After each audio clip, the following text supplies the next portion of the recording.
Hello friends, welcome back to my channel. आज हम यहाँ पर बात करेंगे बिजनेस इकोनॉमिक के एक न्यू टॉपिक की, जो कि हमारा है इलास्टिसिटी ऑफ डिमांड।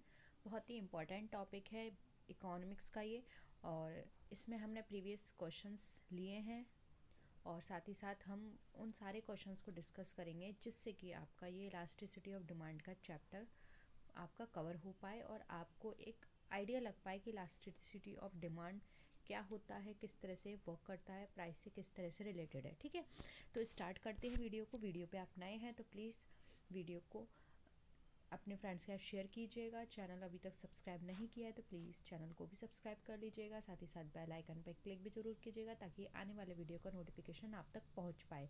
स्टार्ट करते हैं वीडियो को।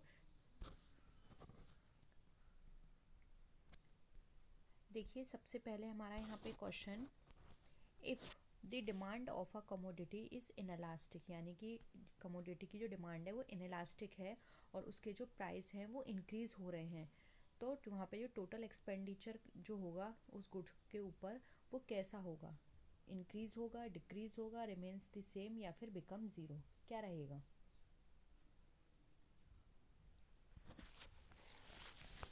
बताइए।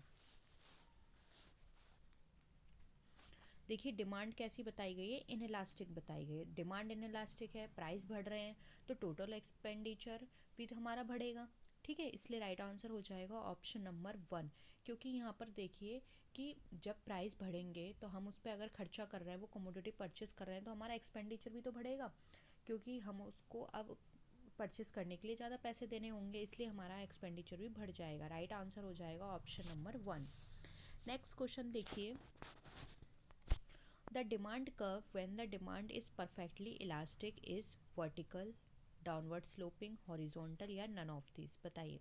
डिमांड कर्व की बात की जा रही है जहाँ पे डिमांड हमारी परफेक्टली इलास्टिक है। परफेक्टली इलास्टिक में हमारा कर्व कैसे बनता है? इस तरह से ही तो बनेगा। तो ये क्या कहलाएगा? ये हमारा कहला जाएगा फ्लैटन, जिसको हम हॉरिजॉन्टल भी बोलते हैं। इसलिए राइट आंसर हो जाएगा ऑप्शन नंबर 3। ठीक है,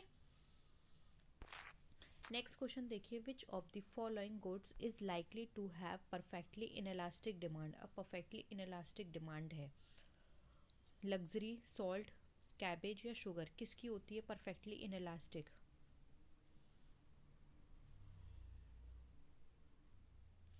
देखिए, परफेक्टली इनएलास्टिक डिमांड वो डिमांड होती है जहाँ पे उसके प्राइस में चेंजेस होने के साथ उसकी डिमांड पे कोई भी फ़र्क नहीं पड़ेगा। यानी कि देखिए, अगर ये यहाँ पे प्राइस है, ये यहाँ पर है डिमांड, ठीक है, अगर उसकी प्राइस बढ़ रहे हैं तब भी उसकी डिमांड यही है। ठीक है, फिर प्राइस बढ़े तब भी उसकी डिमांड इतनी रही, फिर प्राइस बढ़े तब भी उसकी डिमांड रही, डिमांड उसकी सेम है, प्राइस उसके चाहे बढ़े चाहे घटे। तो वो कब होगा? वो हो जाएगा हमारे सॉल्ट के केस में, क्योंकि देखिए, अगर सॉल्ट के प्राइस घटते हैं तब भी आप सॉल्ट को ज़्यादा परचेस नहीं करोगे, और अगर सॉल्ट के प्राइस यहाँ पे बढ़ते हैं तब भी आप कम सॉल्ट परचेस नहीं करोगे, क्योंकि सॉल्ट एक ऐसी चीज़ है जो कि आपको चाहिए ही चाहिए, आप उसको कम या ज़्यादा नहीं कर सकते हैं।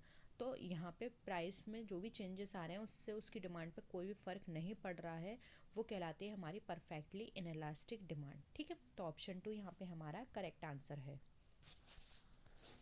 नेक्स्ट क्वेश्चन देखिए, elasticity of demand is qualitative statement, quantitative statement, both या फिर नन ऑफ दीज? बताइए।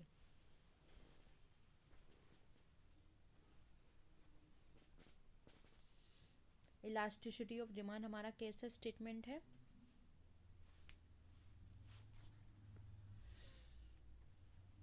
देखिए, इलास्टिसिटी बताई जा रही है यहाँ, यानी कि percentage change in demand, percentage change in price, इन्हीं के तो रिलेशनशिप बताते हैं हम यहाँ पर। तो यहाँ पर क्या है, न्यूमेरिकल टर्म हम यहाँ पे यूज़ कर रहे हैं, क्वांटिटेटिव स्टेटमेंट यहाँ पे यूज़ किया जा रहा है, क्योंकि हम यहाँ पे फॉर्मूला पुट करते हैं डिमांड को फाइंड आउट करने के लिए। क्या देखते हैं? Percent change in demand upon percentage change in price, ऐसे ही तो हमारा निकल कर आता है इलास्टिसिटी। तो यहाँ पे राइट आंसर हो जाएगा हमारा option number B, quantitative statement. ठीक है, नेक्स्ट क्वेश्चन देखिए, in dash market condition the demand of commodities completely elastic, first है perfect competition, monopoly, imperfect competition या फिर ओलिगोपोली, बताइए।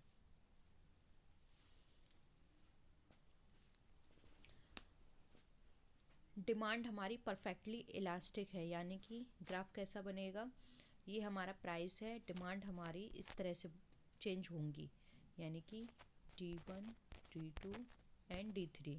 ठीक है, डिमांड हमारी क्या है, परफेक्टली इलास्टिक है। तो ये किस कंडीशन में आएगा, ये हमारा आएगा परफेक्ट कंपटीशन के कंडीशन में।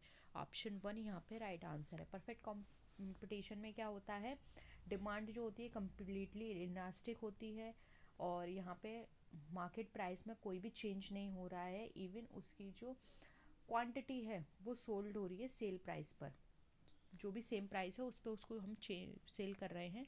तो यहाँ पर परफेक्टली इलास्टिक यहाँ पे हमारा शो करेगा। ठीक है, तो इन क्वेश्चंस को करने के लिए सबसे अच्छा और बेस्ट तरीका है, आप सबसे पहले एक कॉमन ग्राफ है उसको समझ लीजिए, उससे आप इनको ईजिली सॉल्व कर पाओगे। ठीक है, नेक्स्ट है the elasticity of demand at the mid point on a straight demand line is 0, equal to 1, more than 1 या फिर लेस देन 1, बताइए।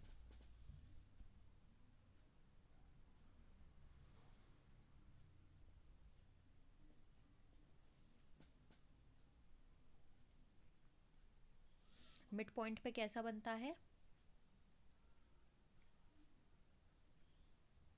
देखिए टोटल हमारी प्राइस इलास्टिसिटी ऑफ डिमांड जो है 5 तरीके की होती है। ठीक है, यहाँ पर हम ग्राफ में अच्छे से समझ लेते हैं वो 5 तरीके कौन कौन से हैं। जैसे कि ये हमारा डिमांड है, ये डाउनवर्ड पोजीशन में चलता है, सबसे ऊपर आता है मोर देन 1 जो कि होता है हमारा परफेक्टली इलास्टिक, फिर आता है हमारा इलास्टिक, उसके बाद आता है हमारा यूनिट यानी इक्वल टू 1, फिर आता है हमारा इन इलास्टिक, फिर आता है हमारा यहाँ पे परफेक्टली इन इलास्टिक, ये परफेक्टली इलास्टिक है। ठीक है, यानी perfectly elastic, elastic, unit elastic, in elastic और परफेक्टली इन इलास्टिक। ठीक है, ये हमारा प्राइस है, ये हमारा क्वांटिटी है। तो यहाँ पे मिड पॉइंट की बात की गई है, ये हमारा मिड पॉइंट है। मिड पॉइंट पर क्या होता है हमारा इक्वल टू 1 होता है। ठीक है, तो राइट आंसर हो जाएगा ऑप्शन नंबर 2। क्लियर है, अब इस चीज़ को और इस ग्राफ को अच्छे से याद रखिएगा। नेक्स्ट क्वेश्चन देखिए, if price of any commodity decrease by 20%, the demand of that commodity increase by 40%, then elasticity of demand would be, यानी कि प्राइस कम हुए हैं 20% से और जो उसकी डिमांड है वो इंक्रीज हुई है 40% से, यानी कि डबल चेंजेस आ गए। तो ये जो इलास्टिसिटी है वो डिमांड की कैसी है, perfectly elastic, perfectly inelastic, unit elastic या फिर हाईली इलास्टिक, आंसर करिए।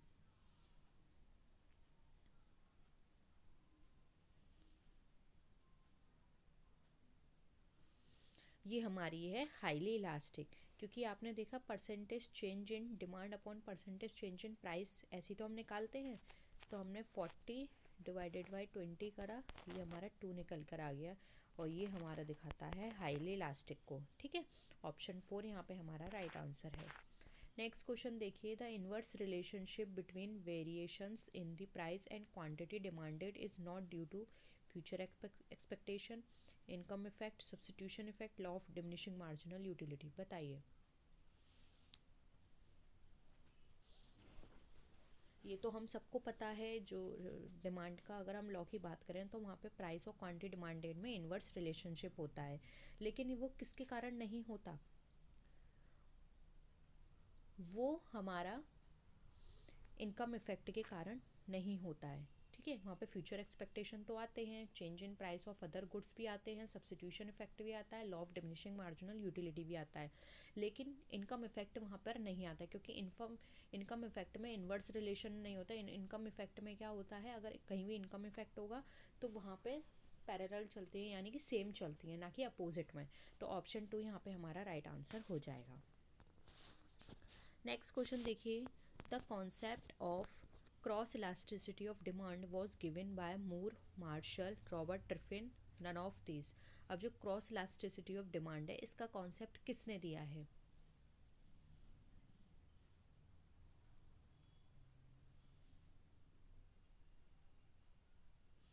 देखिए, क्रॉस इलास्टिसिटी ऑफ डिमांड का जो कॉन्सेप्ट है वो मूर ने दिया था। इनका पूरा नाम था H.L. मूर, और इन्होंने ये कॉन्सेप्ट दिया था अपनी बुक सिंथेटिक इकोनॉमिक्स में। इनके अकॉर्डिंग या इस प्रिंसिपल के अकॉर्डिंग हम ये कह सकते हैं कि जब कभी भी रिलेटेड कमोडिटी के प्राइस में, ठीक है, कोई भी चेंजेस आएंगे तो उसका इफेक्ट किस पर पड़ेगा, डिमांड पर पड़ेगा अदर कमोडिटी के लिए, जिसको हम बोलते हैं क्रॉस इलास्टिसिटी ऑफ डिमांड। यानी कि जो भी सब्सिट्यूट गुड्स का जो प्राइस है और जो कॉम्प्लीमेंट्री गुड्स का जो प्राइस है वो आपस में एक दूसरे से इफेक्ट करते हैं, ठीक है। तो राइट आंसर हो जाएगा ऑप्शन नंबर 1। नेक्स्ट क्वेश्चन देखिए, the concept of elasticity of demand was propounded by Samuelson, Cannan, Marshall या नन ऑफ दीज। अब यहाँ पे इलास्टिसिटी ऑफ डिमांड के कॉन्सेप्ट की पूछा गया है कि ये कॉन्सेप्ट किसने दिया था।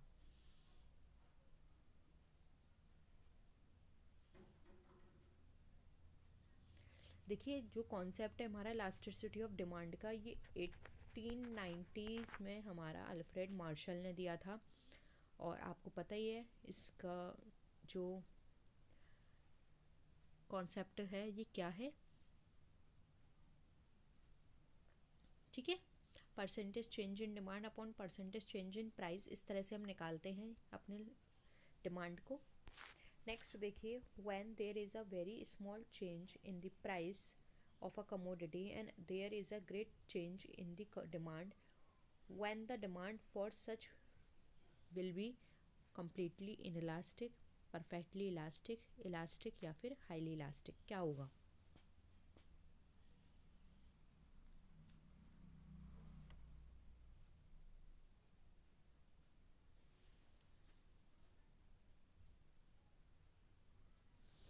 बताइए, प्राइस में थोड़ा चेंज हो रहा है और डिमांड में ज़्यादा चेंज हो रहा है तो वो क्या कहलाएगी, ग्राफ से समझते हैं। आइए देखिए, हमने अपना ग्राफ बनाया ऐसे, माना हमारा प्राइस पहले P1 था तो हमारी डिमांड ये थी, फिर हमारा प्राइस P2 हुआ और हमारी डिमांड हुई ये। यानी कि यहाँ पर 10% का चेंज आया, यहाँ पे 50% का चेंज आया। ग्राफ हमारा बन गया ऐसा, ये हमारी डिमांड रही। तो ये हमारा कैसे बना, हाईली इलास्टिक हुआ, ठीक है। राइट आंसर हो जाएगा ऑप्शन नंबर डी। अभी हमने पहले भी पढ़ा था ना कि हमारे प्राइस में 40% का चेंज, वो प्राइस हमारे 20% डिक्रीज हुए हैं तो डिमांड हमारी 40% बढ़ गई, तो वहाँ पे भी क्या आया था, हाईली इलास्टिक आया था। राइट आंसर हो जाएगा ऑप्शन नंबर 4। नेक्स्ट है, when the price increase the demand for some things also increase, this phenomenon is called. बताइए, ये अगेंस्ट मार्शल हैं, अगेंस्ट गिफिन, अगेंस्ट वेवलॉन या फिर नन ऑफ दिस। बताइए, हम सबको पता है प्राइस बढ़ते हैं तो डिमांड घटती है, जबकि ये तो बोल रहा है कि प्राइस बढ़े और डिमांड जो है वो भी बढ़ गई, तो ये किसके अगेंस्ट है।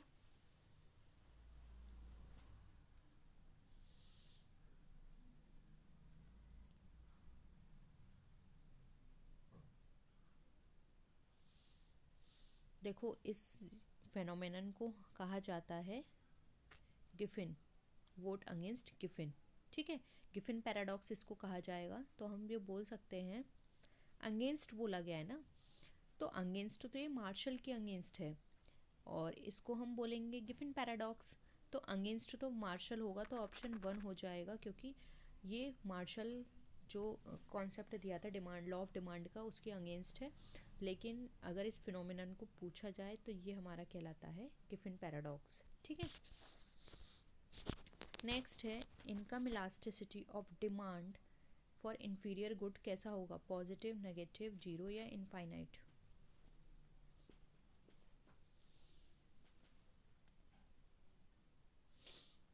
इनकम इलास्टिसिटी ऑफ डिमांड की बात की गई है, याद रखना।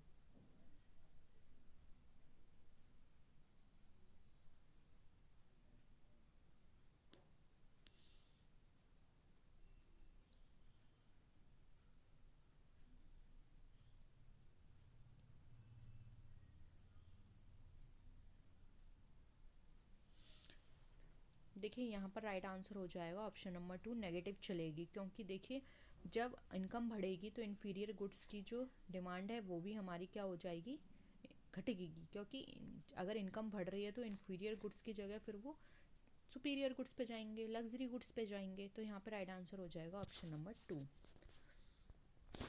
नेक्स्ट देखिए, if the income elasticity of demand is more than one unit, then the goods is a inferior good, luxury good, comparative good या फिर unrelated object। क्या होगा?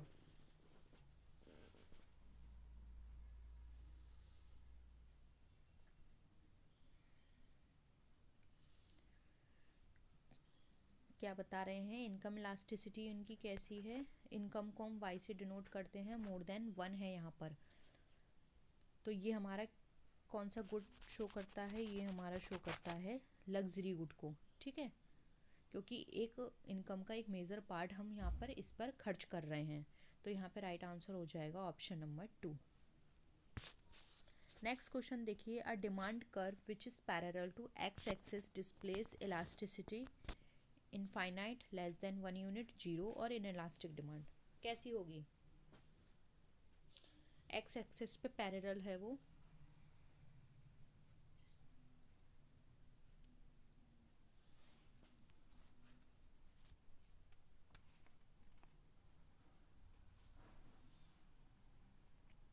यानी कि हम ऐसे बोल सकते हैं, ठीक है, तो इनफाइनाइट इलास्टिसिटी होगी, ठीक है, तो ऑप्शन नंबर यहाँ पर हो जाएगा हमारा 1।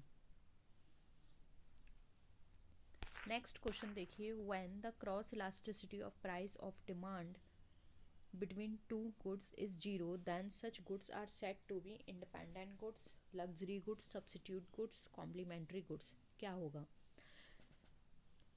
देखिए अगर आपको लॉ ऑफ डिमांड में किसी भी तरह का कन्फ्यूज़न है तो आप बता दीजिएगा, हम एक थ्योरी भी कर लेंगे इसके ऊपर, जिससे कि आपको ये सारे क्वेश्चंस और क्लियर हो जाएं, क्योंकि जब तक आप इनके लॉ को अच्छे से नहीं पढ़ोगे या टाइप्स ऑफ इलास्टिसिटी और डिमांड नहीं पढ़ोगे, तब तक ये क्वेश्चंस आपको कंफ्यूज कर सकते हैं। तो अगर आपको थ्योरी क्लास चाहिए हो तो आप कमेंट सेक्शन में बता सकते हैं, ठीक है। बताइए क्या होगा इसका आंसर?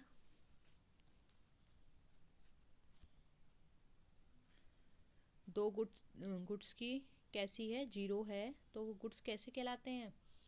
वो गुड्स हमारे कहलाएंगे इंडिपेंडेंट गुड्स, ठीक है, क्योंकि आपस में वो डिपेंडेंट नहीं है।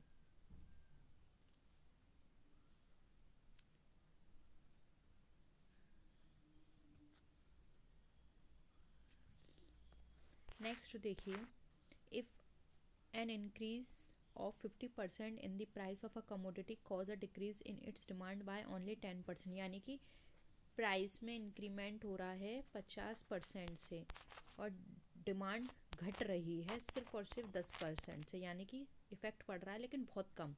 तो ये किस तरह की डिमांड है? In elastic demand, perfectly elastic demand, perfectly in elastic demand या फिर हाईली इलास्टिक डिमांड? बताइए।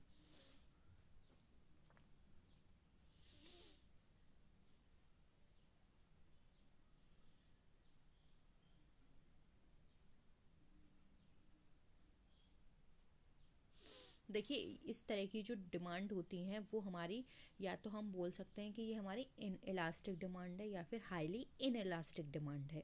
तो ऑप्शन में हाईली इन इलास्टिक तो है नहीं, तो हम ऑप्शन 1 टिक करेंगे कि ये हमारी इन इलास्टिक डिमांड है, क्योंकि यहाँ पर क्या हो रहा है, इस डिमांड के अंदर जो गुड्स हैं वो यहाँ पर बहुत नेसेसरी हैं, तभी वो उसको परचेज कर रहे हैं, और यहाँ पर जो उसकी डिमांड है यानी कि जो इफ़ेक्ट है कम उस पर असर पड़ रहा है, क्योंकि प्राइस इतने बढ़ने के बावजूद भी उसकी जो डिमांड है वो उसमें उतनी कमी नहीं आ रही है, यानी कि वो गुड्स नेसेसिटी गुड्स हैं, इसलिए ऑप्शन 1 यहाँ पे राइट आंसर हो जाएगा।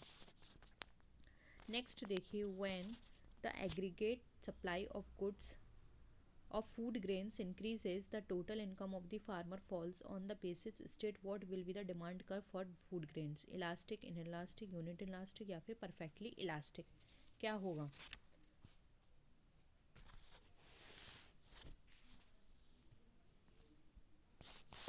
फूड ग्रेन्स के प्राइस तो बढ़ रहे हैं लेकिन फार्मर की टोटल इनकम फॉल जा रही है, तो हम ये बोल सकते हैं कि जो यहाँ पे फूड ग्रेन की जो डिमांड कर्व है वो हमारी इलास्टिक है नेचर में, क्योंकि इस केस में इलास्टिक डिमांड कर्व जो है हमारा स्मॉल चेंजेस आ रहे हैं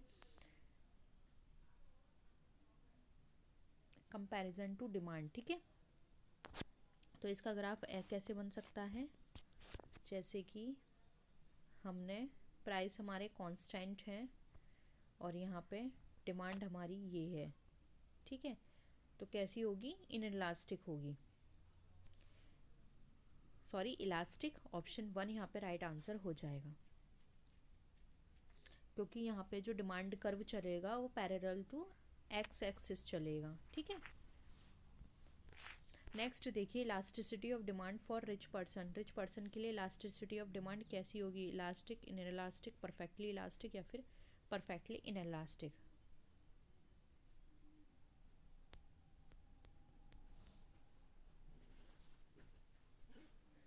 देखिए जनरली देखा जाता है कि जो रिच पीपल होते हैं उनके लिए जो डिमांड की जो इलास्टिसिटी होती है वो इनइलास्टिक होती है, जो कि देखिए जो कोई भी प्रोडक्ट उनके द्वारा यूज़ किए जाते हैं वो इनइलास्टिक डिमांड में होते हैं, क्योंकि वहाँ पे अगर प्राइस में कोई भी चेंजेस आ जाता है तो उन पर उनकी डिमांड पर कोई भी इफ़ेक्ट नहीं पड़ता, क्योंकि वो अगर प्राइस बढ़ रहे हैं तब भी वो ईजिली उनको अफोर्ड कर सकते हैं। इसलिए राइट आंसर यहाँ पर हो जाएगा ऑप्शन नंबर 2 इनइलास्टिक। ठीक है,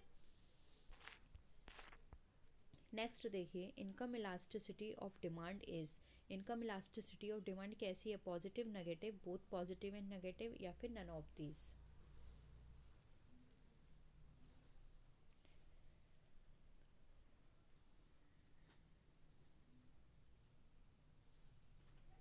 देखिए यहाँ पे डिफ्रेंशिएट नहीं किया गया इनकम इलास्टिसिटी ऑफ डिमांड ये किस प्रोडक्ट के लिए है, ठीक है, या किसके लिए है, पर्सन के लिए। तो ये पॉजिटिव भी हो सकती है और नेगेटिव भी हो सकती है, डिपेंड करता है सिचुएशन पे। इसलिए हम यहाँ पर बोलेंगे कि जो इनकम इलास्टिसिटी ऑफ डिमांड है वो पॉजिटिव भी हो सकती है और नेगेटिव भी हो सकती है। ठीक है, नेक्स्ट देखिए when price elasticity of demand is unit, marginal income will be less than zero, equal to zero, equal to 1 या फिर ग्रेटर देन 1। अभी मैंने आपको स्टार्टिंग के क्वेश्चन में बताई थी कि टोटल 5 तरह की इलास्टिसिटी ऑफ डिमांड होती हैं, उसमें मिड पॉइंट में यूनिट बताया था। तो आप बताइए कि वहाँ पर मैंने बताया था कि ये इसकी जो यूनिट है या इसका जो मेजरमेंट है मार्जिनल इनकम वो इतनी होगी, वो क्या थी, ऐसे बताया था। यहाँ पर एक यहाँ पे यूनिट यहाँ पर थी एंड 2 इसके नीचे थे, तो ये मिड पॉइंट पर क्या होगा, इक्वल टू 1। ठीक है, और ये हमारी यूनिट इलास्टिसिटी कहलाती है, ये होती है हमारी परफेक्टली इनइलास्टिक, ये elastic, elastic and perfectly inelastic. ठीक है, तो यहाँ पर इक्वल टू 1 राइट आंसर हो जाएगा। नेक्स्ट देखिए income elasticity of demand for good X is greater than 0 but less than 1. So commodity X is an essential good, a luxury good, inferior good, a given good.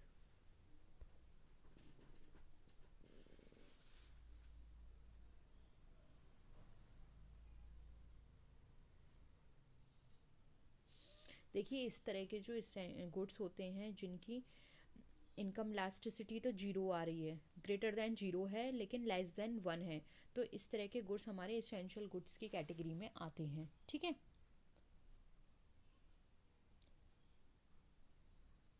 क्योंकि इस इनकी income में ज़्यादा change होने पर उस goods की जो डिमांड है उस पर ज़्यादा चेंज नहीं आता है। ठीक है, क्योंकि वो तो एसेंशियल है, फिर चाहे उनकी इनकम बढ़े या घटे वो उनको प्रोडक्ट खरीदना है तो खरीदना ही है, क्योंकि इनकम बढ़ने के बाद भी एसेंशियल प्रोडक्ट तो हमें फिर भी खरीदने पड़ेंगे, ऐसा तो है नहीं कि हम किसी और प्रोडक्ट पे स्विच कर जाएं।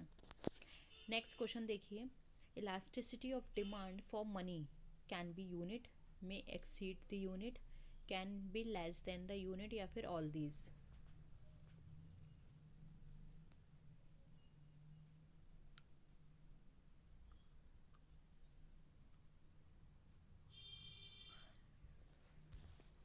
देखिए elasticity of demand of money की बात यहाँ पे की जाए तो ये हमारी लेस देन यूनिट भी हो सकती है, इक्वल टू यूनिट भी हो सकती है, इवन मोर देन यूनिट भी हो सकती है।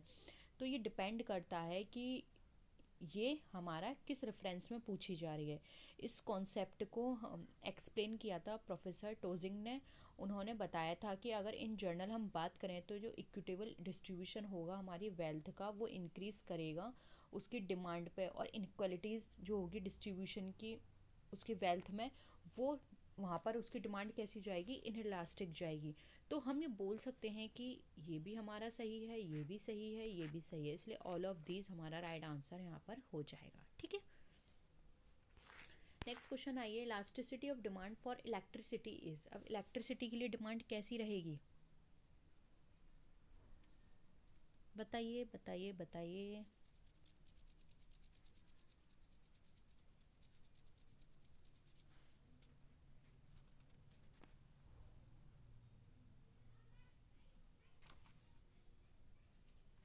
क्या लगता है आपको इलास्टिसिटी की डिमांड कैसी होगी, वो सॉरी इलेक्ट्रिसिटी के लिए।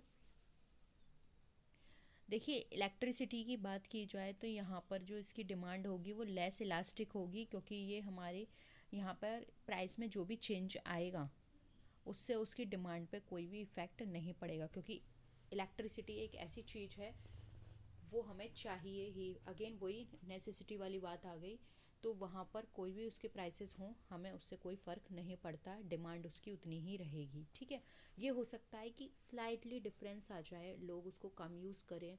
ठीक है, अगर ज़्यादा एक्सपेंस हो रही है तो कम खर्च करें, लेकिन डिमांड हमारी वही रहेगी। ठीक है, तो ऑप्शन सी हम वहाँ पे लेस इलास्टिक राइट आंसर हो जाएगा। नेक्स्ट देखिए, if is impossible to earn economic rent for a component of production if it is perfect inelastic demand, perfectly elastic, not a fixed supply, more than a single use। बताइए।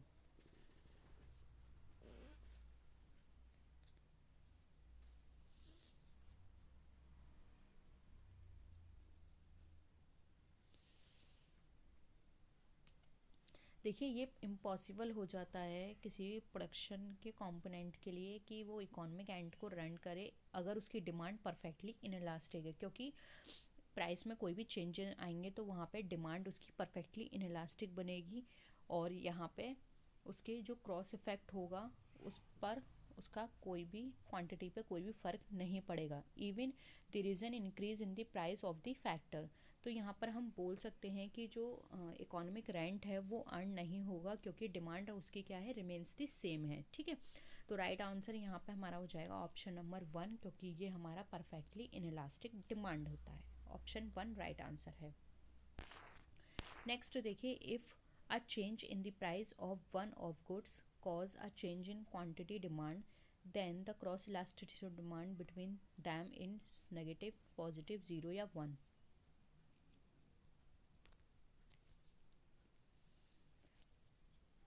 देखिए यहाँ पे जितने भी options दिए हुए हैं क्वेश्चन में, उसके अगर हम सारे ऑप्शंस को देखें तो जो हमारा क्रॉस इलास्टिसिटी ऑफ डिमांड है वो यहाँ पे हमारा नेगेटिव होगा, क्योंकि हम सबको पता है कि प्राइस और डिमांड में इन्वर्स रिलेशनशिप होता है। ठीक है, तो इलास्टिसिटी ऑफ डिमांड अगर हम बात करें केवल इन्फीरियर गुड्स की और कॉन्ट्राडिक्टिव गुड्स की, तो वो तो हमारी यहाँ पे पॉजिटिव रहेगी, और इलास्टिसिटी ऑफ डिमांड हमारा जीरो होता है अगर किसी भी तरह के डिमांड में कोई भी चेंजेस नहीं आ रहे हैं। तो इलास्टिसिटी ऑफ डिमांड विल भी क्या होगी, equal to 1 when change in price and change in demand are equal proportion, यानी कि दोनों डिमांड में जो चेंज आ रहा है प्राइस में भी वही चेंज आ रहा है, तो वहाँ पे हमारी elasticity of demand equal to 1 हो जाएगी।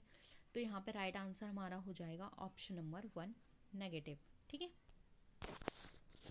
नेक्स्ट देखिए, in the very short run plays a dominant role in price determination, demand supply, A B both या फिर नन ऑफ दिस। बताइए कौन डोमिनेंट रोल प्ले करता है इन अ वेरी शॉर्ट रन।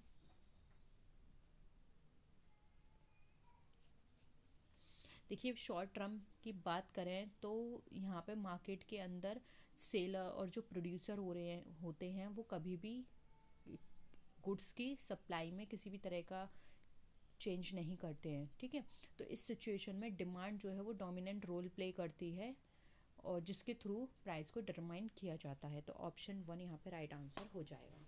ठीक है, नेक्स्ट देखिए, if the demand and price of given substance inverse relationship, direct relationship, no relation या फिर नन ऑफ दीज। बताइए। गिवन सब्सटेंस के अकॉर्डिंग डिमांड और प्राइस में किस तरह का रिलेशन है? हम सबको पता है लॉ ऑफ डिमांड की अगर हम बात करते हैं तो वहाँ पे आता है इनवर्स रिलेशन, और लॉ ऑफ डिमांड को जो नेग्लेक्ट करता है वो है गिवन पैराडॉक्स। तो जब ये इनवर्स की बात कर रहा है तो ये हमारा क्या बात करेगा? डायरेक्ट की बात करेगा। ठीक है, तो राइट आंसर हो जाएगा ऑप्शन 2, डायरेक्ट रिलेशनशिप। क्लियर है? नेक्स्ट देखिए, who gave the idea of the paradox of economy in the beginning? Samuelson, Keynes, Bernard, Mandeville या फिर पिगू?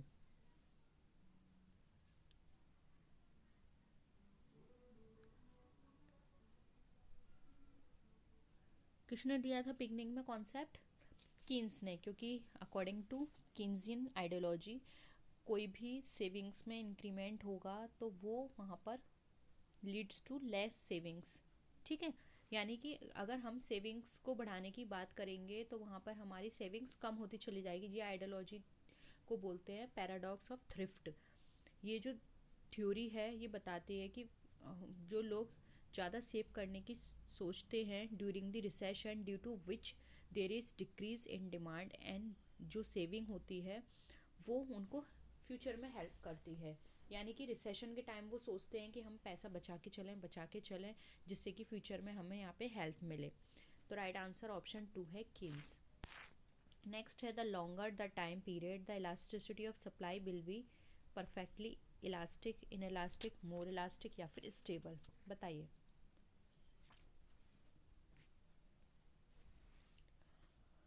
लॉन्गर टाइम पीरियड में सप्लाई कैसी होगी हमारी? ये हो जाएगी हमारी मोर इलास्टिक। ठीक है, ऑप्शन 3 राइट आंसर है, क्योंकि देखिए प्राइस में अगर किसी भी तरह के कोई भी चेंजेस आ रहे हैं तो यहाँ पर सप्लाई क्या होगी? सप्लाई में भी चेंजेस आएंगे। उसके कंपैरिजन में सप्लाई हमारी over a long period of time हमारी मोर इलास्टिक की तरह परफॉर्म करेगी। तो ऑप्शन 3 यहाँ पे हमारा करेक्ट आंसर है। नेक्स्ट है, if the demand is absolutely or perfectly inelastic, then the demand for the good increase by 50%, in the price will increase by 50%, will decrease by 50%, will decrease by 7.5% या फिर no increase और decrease? बताइए। ये option 1 है, ये 2 है, ये 3 है, ये 4 है। आंसर करिए।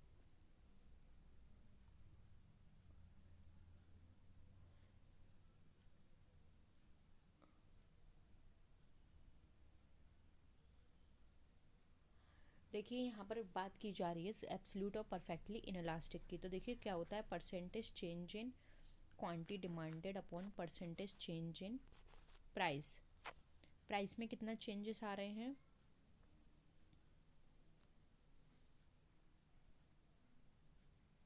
50% है।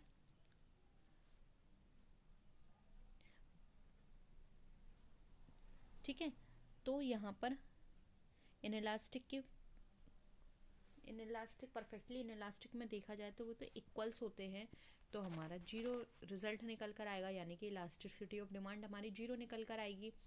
तो यहाँ पे राइट आंसर हो जाएगा ऑप्शन नंबर डी, ना ही कोई इंक्रीमेंट होगा ना ही डिक्रीमेंट, क्योंकि दोनों हमारे बराबर रहेंगे। ऑप्शन डी यहाँ पे करेक्ट है। नेक्स्ट है, the slope of the consumer indifference curve. अब कंज्यूमर इंडिफरेंस कर्व का स्लोप कैसा रहेगा? पॉजिटिव, नेगेटिव, वर्टिकल या फिर पैरेलल? बताइए। तो हम पहले ग्राफ ही ड्रॉ कर लेते हैं। 1 मिनट, स्ट्रेट लाइन करते हैं। देखिए ये हमारा नेगेटिवली स्लोप है। अगर प्राइस बढ़ रहे हैं तो डिमांड कम होगी, प्राइस घट रहे हैं डिमांड ज़्यादा, प्राइस और कम डिमांड और भी ज़्यादा, इस तरह से चलता है। ये हमारा आईसी कर्व होता है। ठीक है, तो यहाँ पर हमारा कैसा है, ये कंज्यूमर का इंडिफरेंस कर्व नेगेटिवली स्लोप है, लेफ्ट टू राइट डाउनवर्ड है। ठीक है, ऑप्शन 2 नेगेटिव राइट आंसर हो जाएगा। तो यही थे क्वेश्चंस। होप आपको सारे क्वेश्चंस क्लियर हैं। किसी भी क्वेश्चन में डाउट है नीचे कमेंट सेक्शन में बता सकते हैं। वीडियो कैसी लगी ज़रूर बताइएगा। अगर क्वेश्चंस क्लियर नहीं हुए तो एक बार प्लीज़ थ्योरीज को पढ़ लीजिए। Law of demand and types of elasticity of demand, ये 2 आप चैप्टर पढ़ लेंगे तो आपके क्लियर हो जाएंगे। और अगर आप चाहते हैं तो हम डिस्कस कर लेंगे, आप नीचे कमेंट सेक्शन में बता सकते हैं। तो नेक्स्ट वीडियो में हम आपसे फिर मिलेंगे, तब तक के लिए टेक केयर, बाय बाय।